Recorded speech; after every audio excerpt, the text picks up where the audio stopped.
Welcome to a brand new series, a brand new year, and I begin with the question, how many of you want to be the best you yet?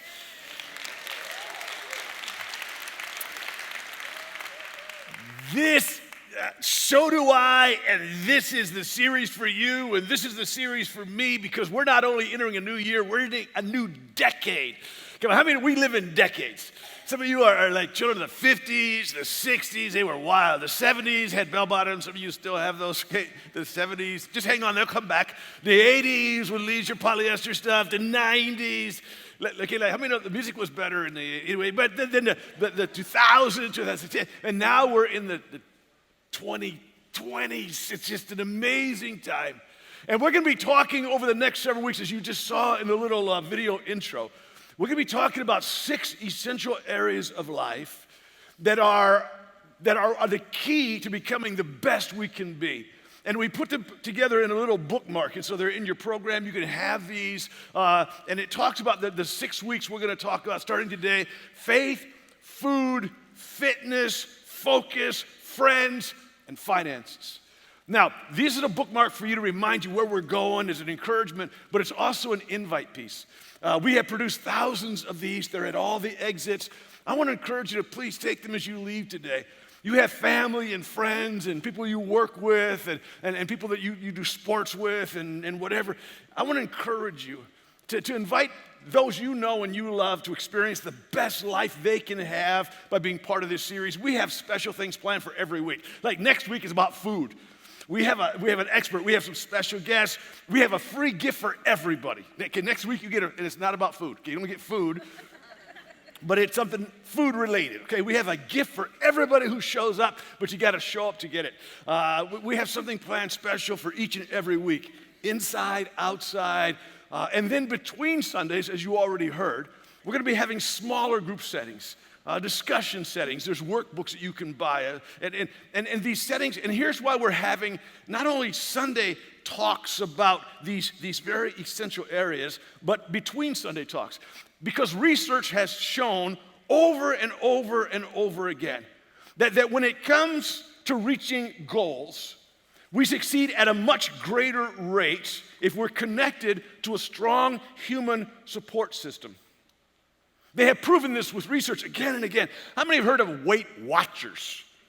Now, what is Weight Watcher? It means somebody watches your weight. Well, and you go, well, what good does that do? And you got to show, because just having someone else watch with you, to someone else to help you with the goals that you see. No one can set your goals, but they can help you with your goal. It's amazing what happens when you have a workout partner, when you have a strong human support group, which is really what our smaller groups are all about. They are smaller human support encouragement systems that will help us. And so if you're not plugged into one, maybe you've never even tried one, I encourage you. And if you go to one, it's not the best one, and then keep trying. Like, hey, quick question. How many have ever gone to a restaurant and it was no good? Okay, raise your hand real quick. Okay. And now how many of you say, okay, I'm never eating again? No, you find another restaurant. So if you go to a setting and it's not the best for you, it's just not your style, it's not whatever, that's fine. But don't give up on a strong human support system, because that's the only way we really succeed and become the best that we can be. And so each and every week we're going to have guests, we're going to have special features, we're going to have all kinds of things that are going to happen. And so I can't encourage you enough to be part of this series and bring somebody with you and have them be part of discovering God's best for their life as well. Now, this weekend we're going to get started by talking about the first essential that you and I have to elevate our lives, and that is faith. Here's what Scripture says about faith in Hebrews. Hebrews chapter 11, verse 6. Let's read it out loud, okay? That's with our voices, okay? Everyone together, it's in your notes on the screens. No one can please God without faith. You will never please God, live a God-pleasing life. Let me put it another way. You'll never please anybody without faith. You'll never have a successful friendship. You'll never have a successful marriage. You'll never be successful in life. Life is never pleasing without faith. The Bible says the righteous will live by faith. Everybody lives by faith. True story. Everybody lives by faith. God has just hardwired the system we call life, he's hardwired it to operate by faith. And everybody operates by faith. Now, I was watching you a few moments ago when I said, you may be seated. You sat down by faith. I didn't see any of you like push your chair down, well, this ain't gonna hold me, studying it. Like it held you the last time. You haven't seen anybody fall, so you just sat down. That was faith. All right, let me try another one. Have any of you ever gone to a doctor whose name you can't pronounce? Who wrote a prescription you couldn't read? You took it to a pharmacist you don't know?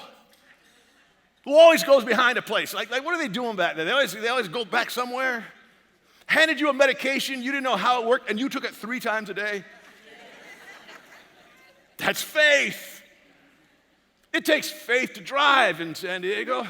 It takes faith, because people don't stop at lights, and so it takes faith that you're going to stop. No, the world is big. Everybody operates on what we might call natural, ordinary, everyday faith. You couldn't live life without faith because we take so many things with faith, but the kind of faith that pleases God is more than natural faith. It is what I'm calling God-pleasing, life-enhancing faith. It's faith that takes our life to a whole nother level. It's the kind of faith that we need. And the Bible is full of lessons about how to have this kind of faith and the kind of life it produces. And just for the next few moments, we're just going to look at 3 of the lessons. I mean, there are so many lessons in Scripture about the kind of faith that pleases God and transforms our lives. But I want to just give you 3 of them that I want us to write these down. I want us to write them down, but more than that, I want us to live them out. So here's the first one in your notes. Let's just jump right to it. Faith lesson number 1, God-pleasing, life-enhancing faith is always reason-based. I just want you to write the word reason. Let me explain that. You may have heard people from time to time describe faith as a leap in the dark. Take it by faith, like you have no idea, just take it by faith. Or maybe some of you have heard Mark Twain's definition of faith. Mark Twain described faith in this way: faith is believing what any fool knows ain't so. That ain't so. And for all of you English teachers, it isn't so. No, see, people sometimes describe faith in that way. It's like faith is just have faith, or I believe, just believe. And I've seen signs, just believe. And my question is, in what? Because faith, to be powerful, has to have a basis. Faith has to have a reason. It has to have a reliable reason. Let me kind of give you a working definition of faith.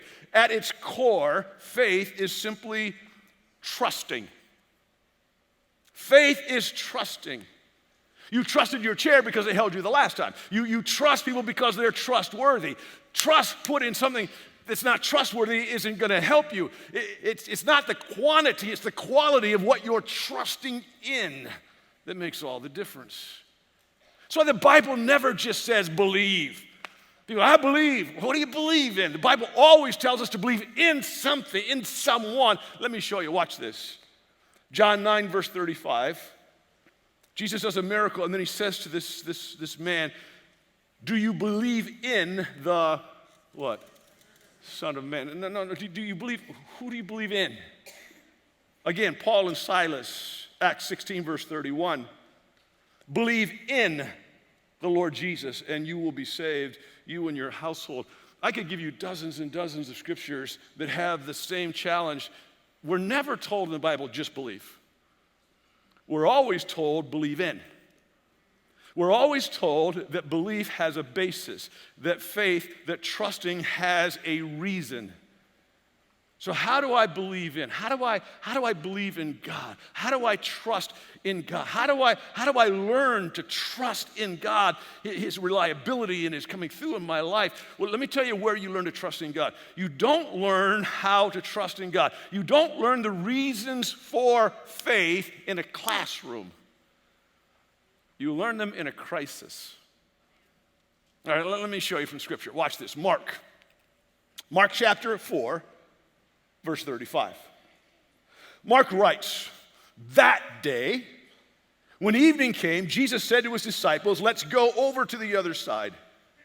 A furious squall came up, and the waves broke over the boat so that it was nearly swamped. Jesus was in the stern, sleeping, on a cushion. The disciples woke him and said, "Teacher, don't you care if we drown?" He got up, rebuked the wind, said to the waves, "Quiet." Literally, muzzled, be still. Then the wind died down and it was completely calm. He said to his disciples, "Why are you so afraid? Do you still have no what? No faith, no trust." They were terrified and asked each other, "Who is this?" That's a really good question. Even the wind and waves obey him. That's a really good observation. So here's what happened. Verse 35 begins with that day. And we go, what day? That's what we need to ask. I've told you previously, and as we study Scripture, if I can just give you just little bits and pieces about how to be a good student of Scripture. If ever in the Bible you read the word therefore, ask yourself, what is therefore? Because therefore is a conclusion.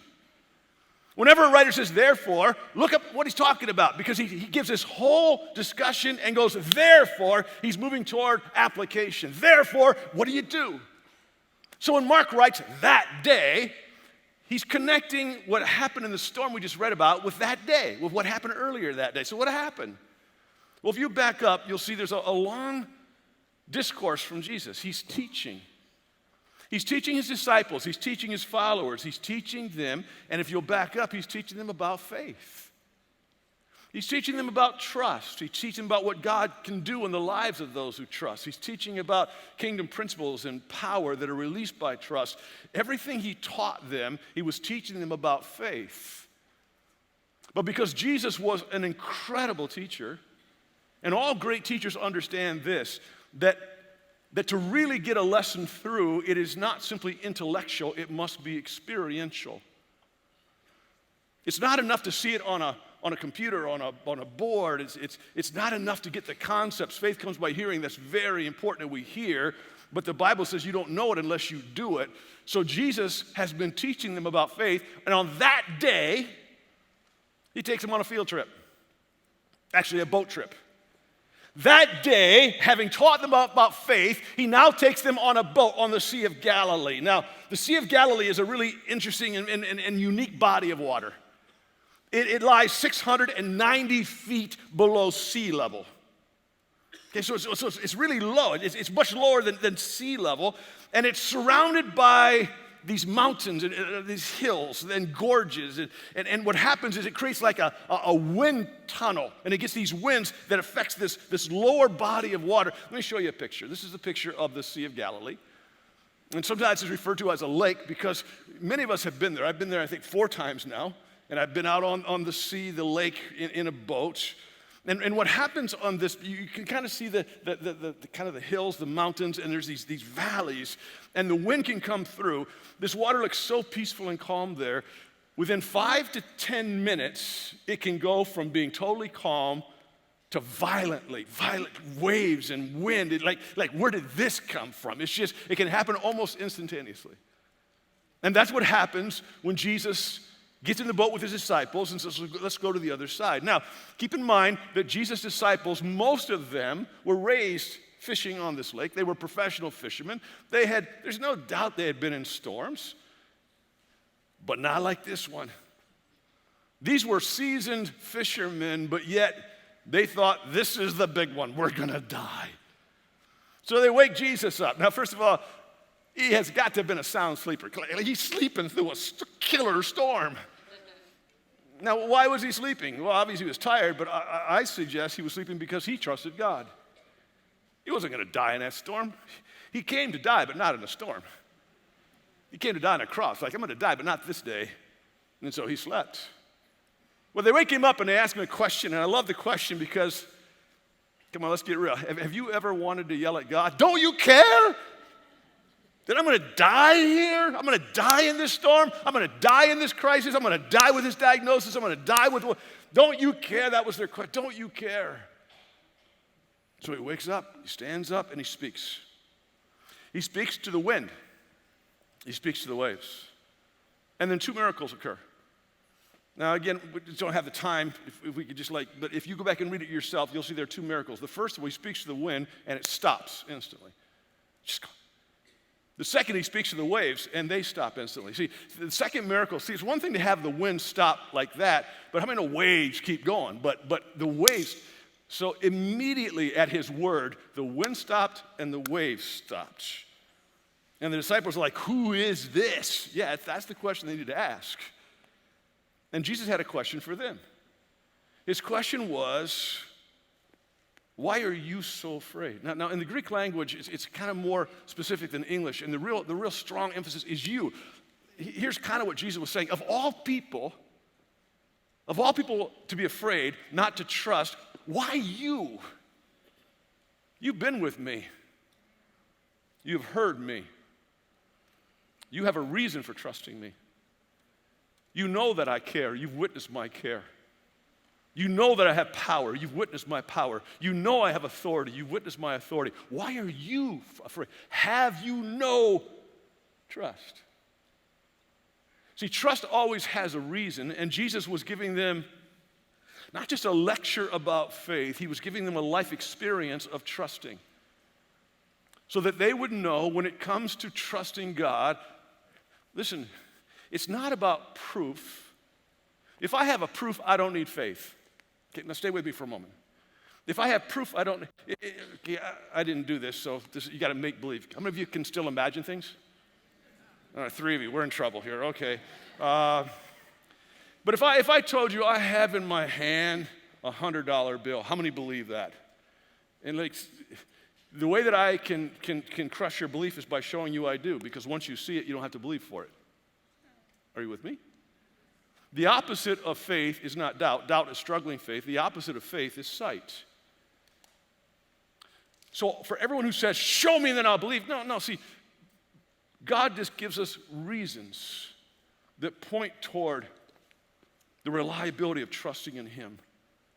He doesn't give us these proofs if you'll totally prove it to me. No, it's not about that. It's about God giving us, let me put it like this. Again, trusting is not learned in the classroom, it's learned in the crises. So let me tell you that in 2020, you will experience storms. Jesus will take you on storm field trips. You will experience things in your life you have never experienced before. The only way your faith will be bigger than last year is to face a bigger storm than you faced last year. It will stretch you. So understand that the faith we need to get bigger, for our life to get bigger, will only happen not in classrooms but in crises. And in crises we learn, see their question, who is this? And look at what he did. That's how I learned that God is reliable. That God comes through, that God can be trusted. And the more I trust him, the more I relax and the more I grow. So the very simple first lesson of faith is that God-pleasing life enhancing faith always has a reason. But here's the second word I want you to write down. Lesson number 2 is that God-pleasing life enhancing faith is always stages based. I want you to write the word stages. We've talked about this on multiple occasions, that there are only 2 ways that we grow, physically, intellectually. There's only 2 ways we grow. We grow in struggles, the storms, by being stretched, and we grow in stages. No one is full grown in one step. I mean, no one's full grown just like immediately. And so if you want to understand how do I grow in my faith, watch how you grow physically, because there are parallels between physical growth and spiritual growth. Let me show you, and I put it in your notes, and you don't even have to write it down. I took it easy on you. Okay, I made it easy. Let me give you some parallels. Just as there is an infancy stage physically, there's a newborn stage spiritually. Watch this. Jesus has a conversation with a religious leader, John 3, verse 1. There was a man named Nicodemus, a Jewish religious leader who was a Pharisee. After dark one evening, he came to speak with Jesus. Rabbi, teacher, he said, we all know God has sent you to teach us. Your miraculous signs was really interesting. Again, the word miracle means signs. The miracles are signs, he says. They're evidence. They're reasons that God is with you. Jesus replied, I tell you the truth, unless you are what? Born again. Some translations, born from above. The key word there is born. You cannot see the kingdom of God. What do you mean, exclaimed Nicodemus? How can an old man go back into his mother's womb and be born again? And Jesus says, He throws Nicodemus into this chronological confusion. He goes, you're a leader and you don't understand this? That physically you don't start out as an adult, and you don't start out physically as an adult when it comes to your spiritual life. That born signifies a beginning. It signifies infancy. And in the same way, physically, we start off as infants. Spiritually, we start off in the same way. Lane Adams, one of my favorite books he wrote years ago, simply titled, How Come It's Taking Me So Long to Get Better? Any of you ever asked that question? Someone is asking about you. We ask that question. So here's what Lane writes. What is a newborn baby like? What do they do? What do you expect from an infant? Take a look at physical infancy, and it will help you know what to expect of a spiritual infant. And Jewel and I had two little ones who were not big ones.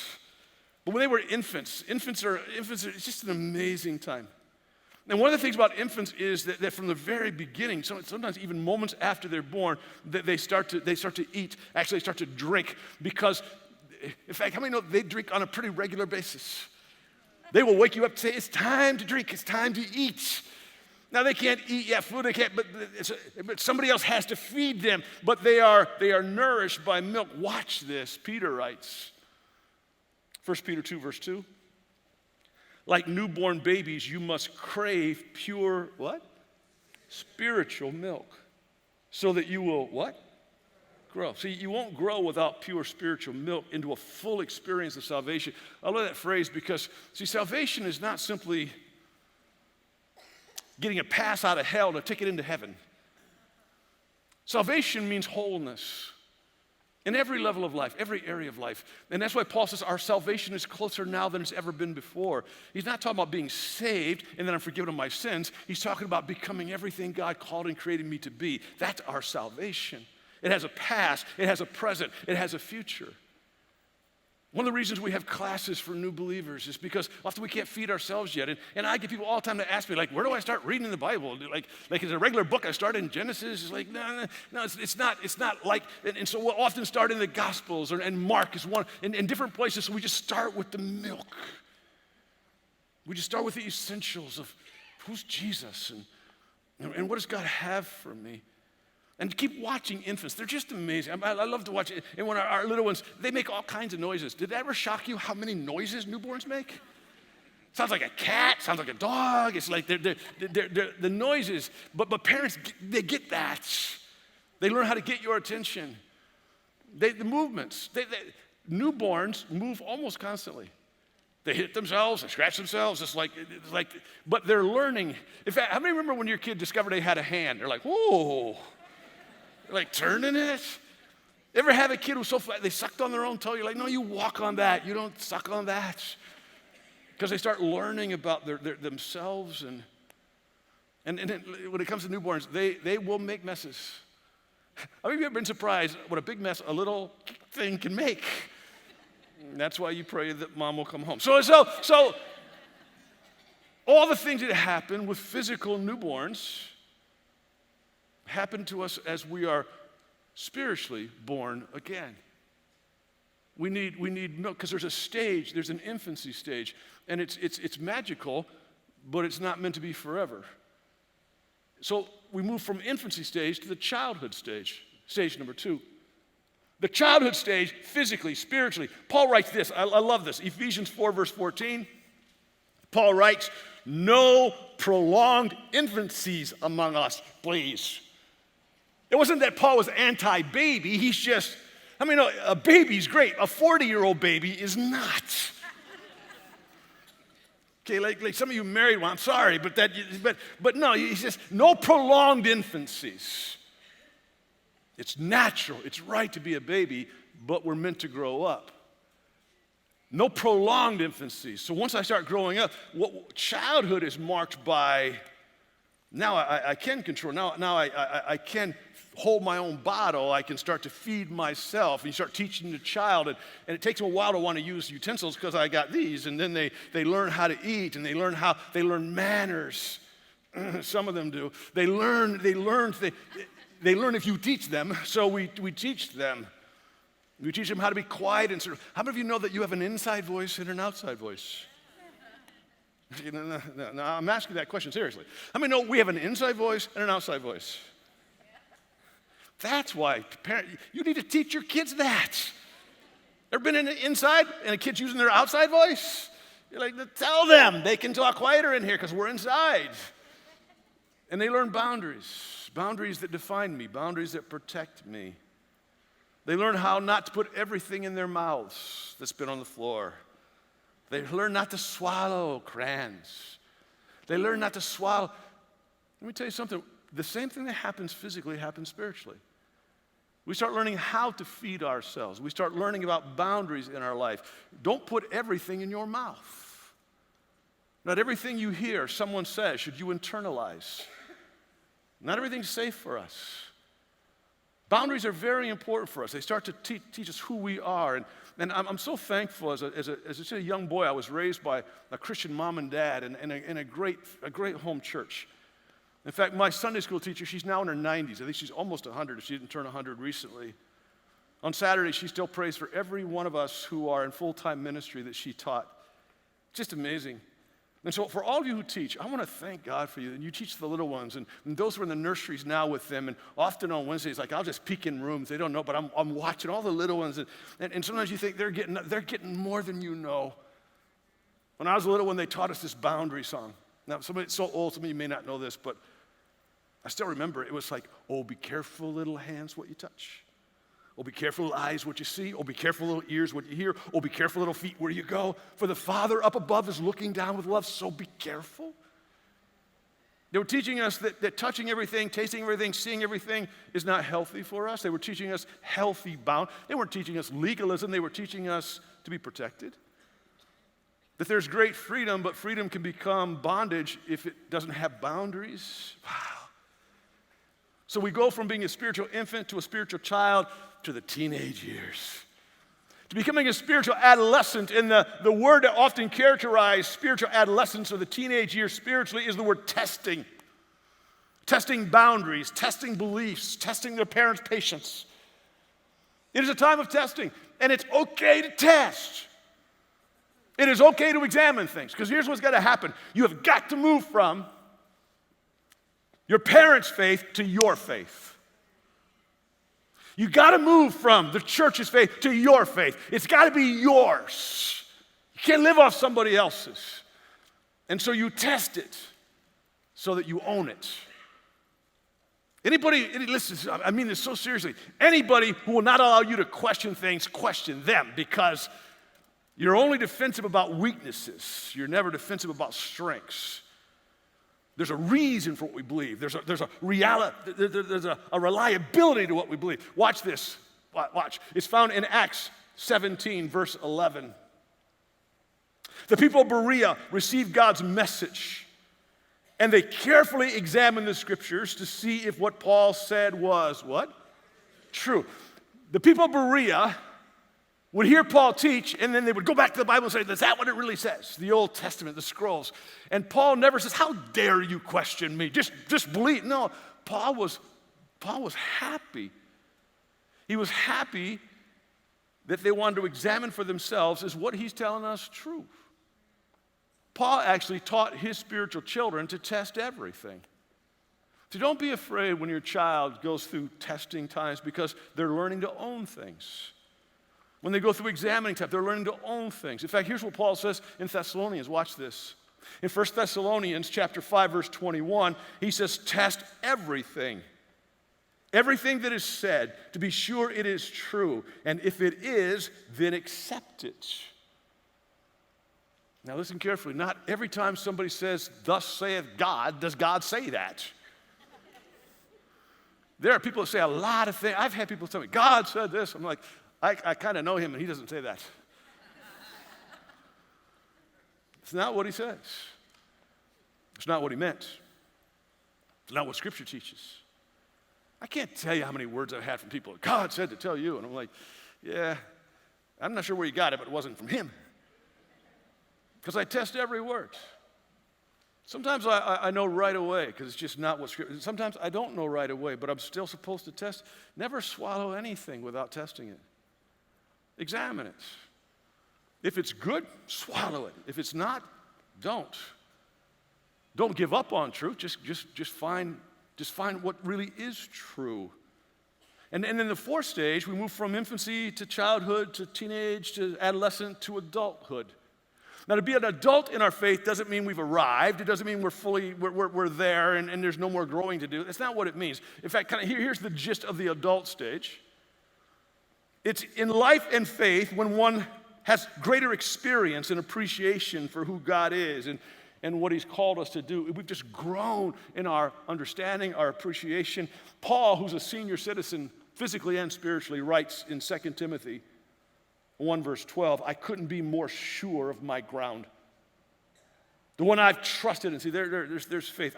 The one I have trusted in my whole life can take care of what he's trusted me to do right into the end. That's adult faith. Paul was never finished growing. He said, I'm not arrived. There's more in front of me. Listen, I don't care. Two statements. One is, what stage are you in your faith? Because you're in some stage. You're an infant. You're just getting started. You're a child. You're an adolescent. You're an adult. What stage are you in? And here's what's so important about whatever your stage you're in, it takes time, it takes truth, and it takes grace to move to the next stage. It always takes time. It always takes truth. It always takes grace. But whatever stage you're in, there is another stage. Even as an adult, there is more for us to be and more for us to do. No one's fully arrived. So how do I get there? That's the third lesson. The first lesson is that God-pleasing, life-enhancing faith always has a reason, and it always involves stages. But here's the third one I want you to write down in your notes. Here's the third vital key. Faith lesson number 3 is that God-pleasing, life-enhancing faith is always obedience-based. I want you to write the word obedience. You got to obey to write obedience. Larry Osborne pastors a church a little north of us, in North Coast Church, and he writes the following, listen. God wants us to trust him enough to do what he says, no matter how we feel or how certain we are that things will work out.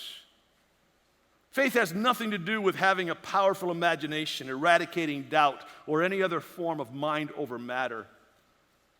Faith has to do with obedience. I told you that faith at its core is trusting, and trust at its core acts. It does something. If I say I trust you, but I never put my trust in you, I don't trust you. Faith is a walk. And how I grow to become more and do more is by obeying more. But let me tell you something about obedience. This is so basic yet so essential, is that if you wait to obey until you have all your questions answered, until you're sure how things are going to turn out, you will never obey. If you wait to obey what God is urging you, prompting you to do, until you have all your questions answered, until I know how this is going to turn out, you don't even need faith. There's always a going without knowing part to obedience. Let me show you right out of Scripture, okay? Check up on me. Okay, let me show you. Watch. Acts 20, verse 22. Paul says, and now in obedience, there it is, in obedience to the Holy Spirit, I'm moving to Jerusalem. Watch. Not what? Knowing. I'm going, not knowing what will happen to me there. I know I'm supposed to go, but I don't know what's going to happen when I get there. I'm going, but not knowing. Hebrews 11, verse 8, by faith Abraham, when called to go to a place he would later receive as his inheritance. God says, I got a place for you. I'm going to make you a great people. Obeyed and went. He got going. Even though, watch this line, he did not know where he was going. Okay, this is a typical man for you. I'm going, where are you going? I don't know. Can you imagine that conversation? Come on, this is a guy thing. So God tells you, move your family, and you go to your wife and say, we're moving. She goes, where? I don't know. I'm not going to tell where we're going. I don't know. I'm just going. And he obeyed. I obey the one who is trustworthy. I have to go without knowing because obedience always has an act of trust in it. And so I go without knowing. And if I wait, so what is God challenging you to do? Where to serve, a small group, a place of sacrifice, someone to forgive. What is God, boy, you know, God, I have no doubt God is always challenging us and speaking to us. The question is, where do you need to obey? And you don't have all your questions answered, but you go without knowing. Jim Cymbala is the pastor of Brooklyn Tabernacle Church in New York City.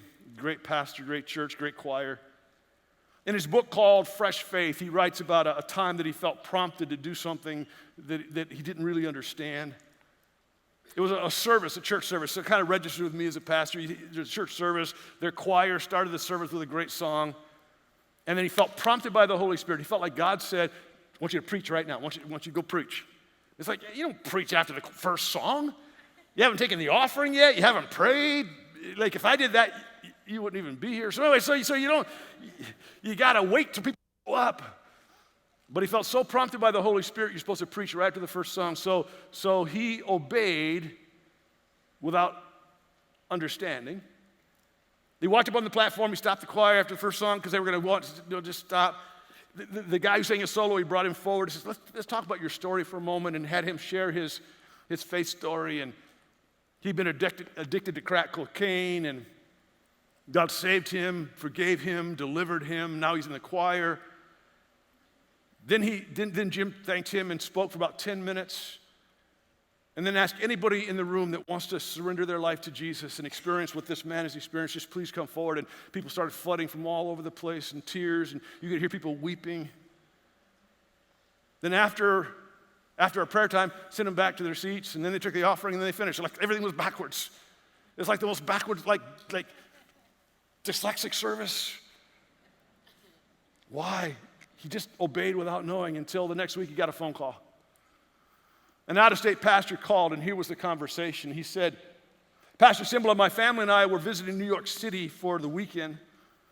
We have a 19-year-old son who's totally turned his back on God. He's gotten really messed up. We invited him to join us for this New York trip because we wanted him to go to your church, hoping that God would somehow reach him. On Sunday, we took a cab to your church, and when I checked our airline tickets, I realized I'd made a mistake in booking our return trip, and we weren't going to be able to stay for the whole service, or we'd miss our flight home. My son wasn't going to get to hear your message, which is why we were taken him to your church in the first place. But then after the first song, you got up and preached. And then you asked people to come forward who wanted to accept Jesus, and our son went forward and surrendered his life to the Lord. And moments later, we left to catch our plane back to Texas, and I just wanted you to know that God totally transformed our son in that service.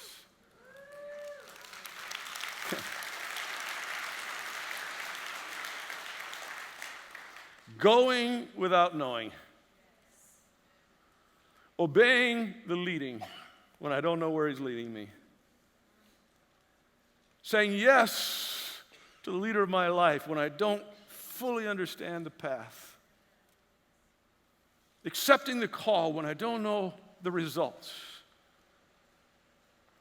See, faith is always a step, and it's a step that we often don't understand, but we obey.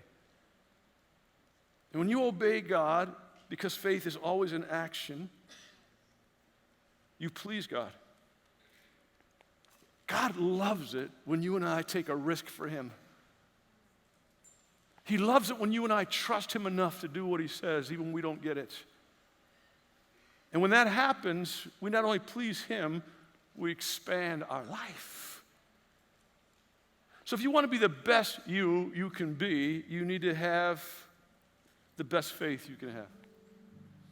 I do that when I learn 3 lessons that the scripture tells us that real God-pleasing, life-transforming, enhancing faith always has a reason. So never let someone tell you that faith is a leap in the dark. It's not. There's always a reason for what I believe. And we learn to believe not in a classroom, we learn to believe in a crisis. It was in a crisis that the disciples learned that Jesus had power over the wind and the waves, and they said, who is this? That's the question. God wants you to know who he is and what he can do. And I don't learn that in a book. I don't learn that sitting here taking notes. You learn that when you walk out these doors. And it's what I hear, does that work? Because real teachers know that it's not intellectual, it's experiential that changes our life. The second lesson of faith is that there are always stages to it. That God-pleasing, life-enhancing faith, it's never a one-step deal. You're not like full-grown. You move from infancy to childhood, to teenage years, to adulthood. The same thing happens with our faith. So give yourself time. Give yourself truth. Give yourself grace. Give others grace, truth, and time. There may be people around you, and they're brand new in their faith, and they just do some really stupid things. They're babies. They're full grown, but they're just learning. And so that's why Scripture constantly says, teach with patience, teach with patience, teach with patience. Why? Because we're all in process. Now, some people have been in process for a long time, but we're all in process. And the third way I move to the best me I can be is I have a faith that obeys. One of my prayers is, God, when you prompt me, may I say yes. This year, I'm going to go without knowing. When you ask me to move, when you ask me to give, I'm going to do it because that's how I please him, and that's how I experience the biggest, best life I could ever live. Would you bow your heads and hearts with me? Father, help us. In these 6 weeks, I pray, our Sundays, our smaller groups, our human support systems, may we discover the elements and the steps and the truths, and may we apply them that we might be the biggest, best persons we've ever been. If you've never surrendered your life to Jesus, right where you sit, you can just say, Jesus, forgive me. That's right where it starts. Just forgive me. Thank you for being the payment for me. And I will follow you with my whole heart. I pray for those who've known you for years and years. May we never stop growing. There is more to be and more to do. And may we experience it as we leave the classroom and we take field trips of faith. May we discover who you are and what you can do, and may we never be the same because of it. We hope you've enjoyed this week's webcast. For the ultimate Sunday experience, join us Sundays at one of our 3 services, 9 a.m., 11 a.m., or 1 p.m. Have a blessed week. I'll see you next time.